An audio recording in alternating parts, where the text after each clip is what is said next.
sociologues disent la classe d'encadrement capitaliste, c'est-à-dire tout un tas de gens qui ne sont pas des capitalistes, mais pour autant ont des intérêts à ce que le système il continue à fonctionner comme ça. Et ça, cette classe-là, on va dire cette classe un peu intermédiaire, c'est des gens qui vont être aisés, qui vont avoir du pouvoir symbolique, du pouvoir culturel. La bourgeoisie va leur en donner, etc. Je pense que c'est très clair dans le monde du cinéma, par exemple, où le monde du cinéma est très dominé par les grandes familles du capitalisme, vraiment.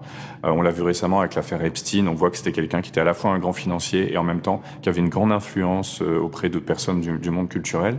Puis à côté de ça, du coup, ça veut dire qu'il y a toute une classe de gens qui travaillent dans ces milieux-là et qui consentent, en quelque sorte, en échange d'avoir un pouvoir symbolique, de l'argent, etc., à laisser un petit peu le système en paix. Et ça, ce groupe-là, je pense que c'est important aussi de l'avoir en tête et pas se dire... de toute façon, jamais la lutte des classes n'a été théorisée comme deux camps face à face. Depuis le 19e siècle, on sait qu'il y a des groupes un peu intermédiaires et que la question, c'est qu'est-ce qu'on fait de ces groupes-là et que ces groupes-là vont-ils faire ?